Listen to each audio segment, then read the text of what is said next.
Professor Putterman. Paging Professor Putterman. It's time. We better hurry. The adventure begins here. Wait for me. But first, our explorers must check into the P.J. Putterman Library. Today's explorers are Eric. Professor Putterman, to the exploration station, please. McKenna Louise. Kristen. All devices are now ready. After checking in, our explorers will make their way to the exploration station. Welcome to the exploration station. With a little help from technology and some instructions from me, Professor Putterman, the school founder and world explorer, they'll explore the places, the environment, in every corner of our great country. Today we'll explore the Northeast.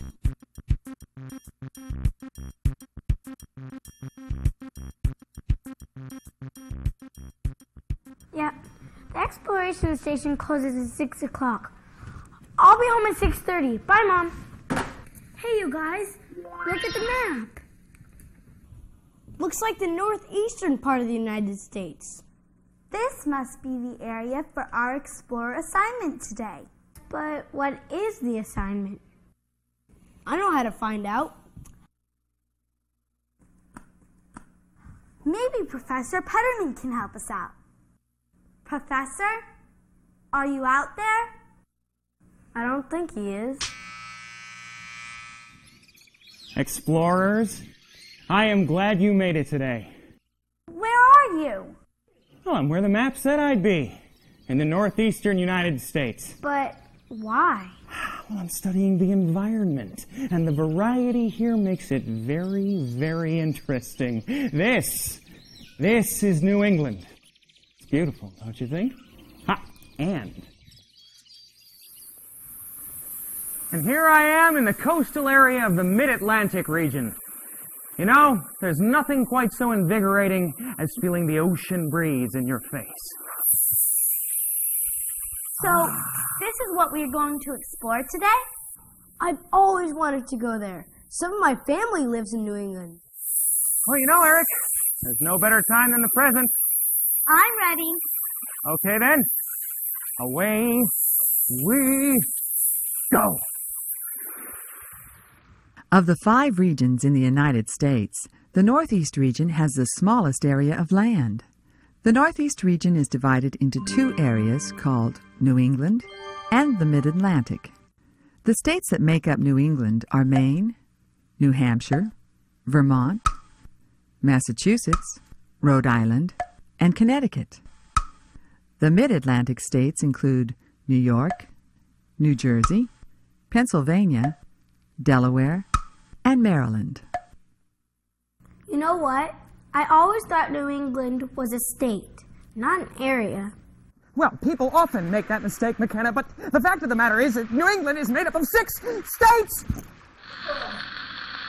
Professor? Can you get him back, Eric? I don't know. I'll try changing frequencies.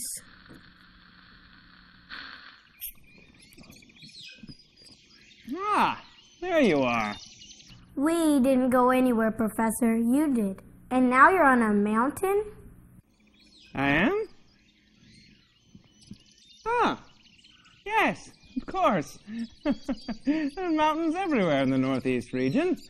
Just look. Mountains make up a large part of the Northeast region. The Appalachians run through almost every state in the region. The Appalachians are called a mountain chain because they are made up of several smaller mountain ranges all in a row. The Allegheny Mountain Range runs through western Pennsylvania and Maryland. The Green Mountains of Vermont form New England's western boundary.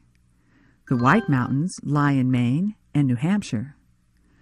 The Pocono Mountains are located in eastern Pennsylvania. The Adirondack and Catskill Mountains can be found in eastern New York. All of these mountain ranges are part of the Appalachian Mountain Chain. Within this great chain lies the Appalachian Trail. This trail runs from Mount Katahdin in Maine all the way to Springer Mountain in Georgia, in the southeast region of the United States. This trail is one of the longest footpaths in the world. The Appalachian Mountain chain is not only vast, but it is also the oldest group of mountains in North America. The Appalachian Mountains were formed over 250 million years ago, when the Earth's crust shifted and buckled. This pushed the mountains high above the surface of the Earth. After the Appalachians were formed, the Earth's climate became very cold. Glaciers, large, slow-moving pieces of ice, covered most of the land, including the Northeast region. These glaciers eroded the mountains, wearing them down to the size they are today. Another important part of the Northeast region is the Atlantic Ocean. This ocean is a great natural resource for the region. Coastal towns have access to the food fishing provides.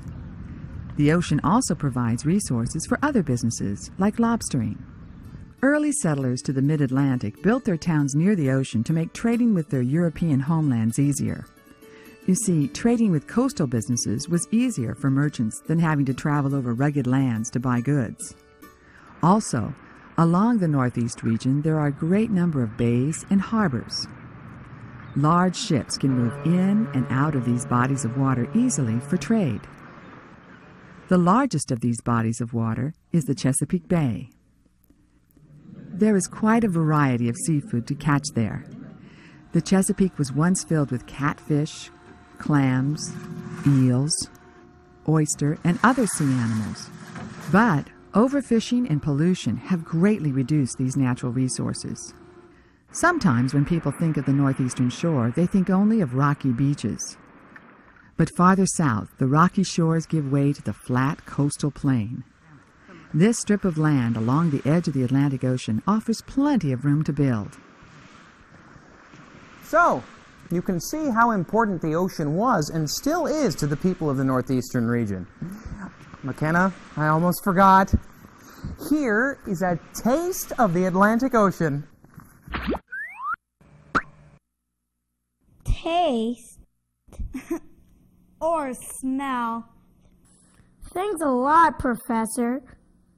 Professor, where'd you go?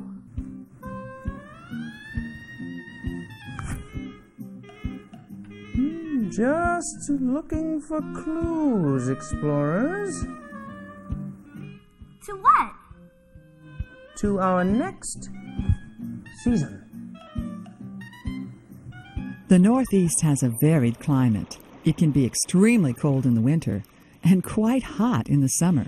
As the weather gets colder in autumn, the leaves in the trees stop producing chlorophyll, the green pigment that makes food for the tree. With less green in the leaves, you can see the other colors inside the leaves, like red, gold, and purple. Thousands of tourists come each year for this spectacular color show. Rain falls during every season in the Northeast, making it a great home for many forests. Two different types of trees fill these forests. Broadleaf trees drop their leaves in the winter. Some broadleaf trees in the Northeast include maples, oaks, willows, and hickories. Needleleaf trees, also called evergreens, grow in many Northeast forests. These trees have thin, needle-like leaves that stay green all year long. Needleleaf trees include pines, firs, and spruce. So, the trees can pretty much tell us what season it is, right? Or whether or not we need a jacket. So, we've seen how different and beautiful the Northeast environment is, but what's missing? How about people? That's right. People. A lot of people. Now, did you know that the Northeast has the third largest population of all 5 regions of the United States, and yet it's got the smallest landmass? Why is that? Consider this. People came from all over the world to settle here. And then they had children, and then their children had children, and their children had children, and then more people came in, and then... And the population just kept growing. Yes. And then the cities got larger. And the people who stayed in the cities, well, they had to live closer together. So, what are these Northeast cities like? I'm glad you asked. Although there are still some rural or country areas in the Northeast, such as northern Maine or the Adirondack Mountains, most of the population of the Northeast region live in large urban areas or cities. The population of New York City alone is over 7 million people. From the earliest days, cities in the Northeast have been centers for trade because of their location near a river or bay. These cities grew up around industries like fishing, shipbuilding, and trade. Many people moved to cities to be a part of these new industries. Immigrants moving to the United States settled in cities to find jobs. Big cities like New York City, Philadelphia, and Baltimore continue to be centers for trade, services, and manufacturing. Industries with factories, printing plants, and machine shops eventually joined the older industries to produce urban growth. Nearly every large city in the Northeast has smaller cities and suburbs around it, like New York City and its surrounding cities and suburbs. These areas, together, are called a metropolitan area. There used to be a lot of open land between big cities in the Northeast, but now they run together, so that it is hard to tell where one city ends and another begins. When two or more metropolitan areas grow together, a megalopolis is formed. These large populations create big problems in traffic. City streets are often narrow because they were originally built for carriages, not cars. But today, people commute or travel into their workplaces in the cities by airplane, multi-lane highways, and commuter train. If you think about it, these cities really grew a lot in a very short time. I can see that. But where do they get the food to feed so many people? Right, and all the stuff they need to make things in the factories. Natural resources, of course. Let's travel outside the megalopolis and find out. Away from the cities, much of the land is used for farming. Few crops and livestock can survive in the poor rocky soil of the New England states. Still, Massachusetts is a leading grower of cranberries. Maine is famous for potatoes. People in New England take the sap from sugar maple trees and boil it down to make their world-famous maple syrup. Blueberries, apples, corn, and oats are other successful New England crops. In the mid-Atlantic states, a larger variety of produce grows well. Fruits and vegetables grow well in the coastal plain's rich sandy soil. Inland from the coastal plain is a region called the Piedmont. The rich, fertile soil here produces fine crops of apples. The land in southeastern Pennsylvania is some of the richest in the world. Even the smaller farms in this area can produce a large amount of corn or wheat. Pasture grasses grow easily in this climate, so many farmers raise dairy cattle. These dairy cattle produce milk, butter, and cheese. Pennsylvania alone produces over 1 billion gallons of milk per year. The dairy industry is one of the largest businesses in the northeastern states. The rocky soil of the New England states may make farming a challenge, but some people make a living from the rocks themselves. New Hampshire and Vermont have a lot of marble and granite. These rocks are mined in quarries. A quarry is a large open pit cut into the ground to mine stone. New Hampshire and Vermont have another important industry, logging. Logging is even more important in Maine. Almost 90% of Maine's land is covered by forest. When the Industrial Revolution came to the Northeast region, power-driven tools replaced hand tools, and more could be done with all of these natural resources. By the late 1700s, people were building small factories to make cloth from cotton. These were called mills. Mills used the power of running water to operate machines. During the 1800s, these mills grew larger and employed more people. One of the first large mills was located in Lowell, Massachusetts. With the onset of the Industrial Revolution, more cities and new industries were springing up all across the country. The steel industry began in western Pennsylvania. This area has 3 resources that are needed to make steel: iron, coal, and limestone. Bringing these resources together was easier with 3 major waterways close by in Pittsburgh. Steel became an important resource not only to the Northeast, but to all the United States. It was used for building railroad tracks, bridges, buildings, and many machines. Today, the power sources used and the products manufactured in the Northeast have changed. Now, only a handful of factories use rivers for power, and competition from lower-cost manufacturers outside the United States has closed many U.S. steel mills. Still, with new sources of power and new industries, the Northeast remains a center for manufacturing. It's really kind of amazing that the people of the northeastern region were able to use just about every resource around them. Yeah, even rocks. Don't forget that all these resources help those cities and towns grow. Yeah, don't forget rocks. Explorers, think about it. If you're going to help a city's economy grow, you're going to have to send the resources to where they're the most needed. You're going to have transportation. During the Industrial Revolution, transportation improved so factories could move more of their products for trade. But transporting goods over land was slow and expensive.